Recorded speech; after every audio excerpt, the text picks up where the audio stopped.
Yeah, yeah. With the Bretts, man, I mean, it's tough. Like, to get a Facebook like now is a lot more difficult than it used to be. All the parameters on Facebook, you know, Facebook's making it hard unless you pay for them. Right, exactly. So it's not as organic. So, but yeah, we do pretty well with the Bretts. I mean, it's not. We had this vision like 5 years ago when the social media boom really hit, and we're like, man, we're gonna have 1 million, 10 million followers, and it can be a little bit difficult. But we've tried to go digital as much as we can, and try to. Bill Gates said to have an effective business, you got to be high tech and high touch.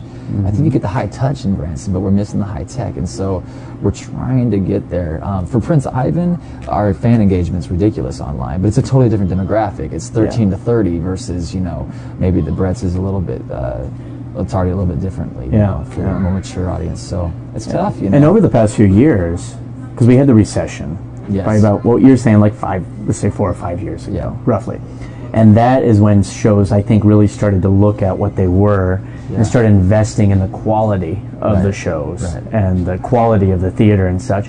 And we kind of weeded out some of the lesser quality, let's say. Sure. And I think that the shows saw that they had to start appealing to a new audience. I was talking to some of the comedians in town that have been here for 20 years, and they said they had the big boom, and suddenly you see the license plates from New York, California, all these different places, but that's died back down. So now we're trying to reach out to those people again. And I think you would agree that a lot of those shows that are sticking with that, that old formula, they're still getting the audiences, but that audience is going away one way or another. You have to innovate. I think you really have to innovate. You have to see what's coming and try to appeal to it. So I think for us, like Branson, I feel like the reality shows going on are a good thing. I feel like all of them? You think they're all good? Well, okay. I feel like exposure is a good idea, but I feel like there's some infrastructure that we need to build in Branson before we're ready for like the 60 Minutes boom that happened back 25 years 20-some years ago. I mean, that was a big deal. That brought immediate exposure, and Branson was ready for it at the time. But I feel like we have a little bit of work to do, and then if we got another big exposure opportunity like that, then we'd be ready for it. As of right now, I'm wondering, if people from New York or LA come, or Vegas, with that expectation, I'm not sure what they think about Branson. We're not, but I really feel like the quality level is getting there. I love what's going on with the aesthetic on the Strip, and what's going on down at the Landing, more modern stuff. So I feel within the next 2-3 years we're going to be ready for some serious growth. Yeah, I think let's say one of the reality shows that has one of the Brady Bunch people in it. I don't want to say which show it is or which Brady Bunch person.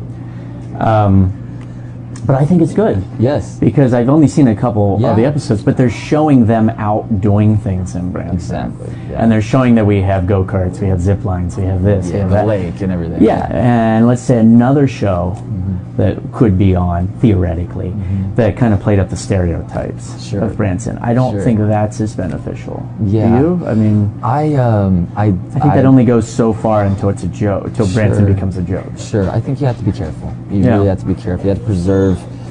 You have to preserve what we've been in terms of values, but I think we have to be forward-looking in terms of how we present those values and the way we package it. Like Cirque du Soleil for me is a great example. They were just a circus. They went bankrupt like 2 or 3 times, and then all of a sudden they had this idea, let's repackage the circus.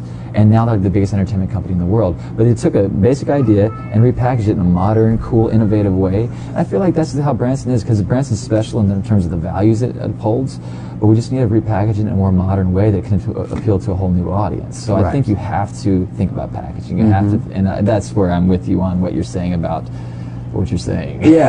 Just because when I'm touring, I have some venues that tell me, don't mention you're from Branson. Right. Because they say, some of the exposure they've been getting lately is not favorable. Right. So, which is really unfortunate. It is, because it wasn't like that like 2 or 3 years ago.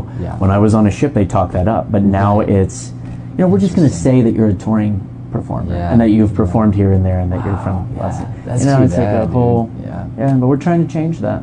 And I believe in Branson. I really do. I do too, or else I wouldn't be putting all this time into this. I know, which is really cool. I really applaud you for doing this, because you're doing this on your own hook, and I just really think it's cool. So I wish it was on my own dime, but it's a lot more than a dime.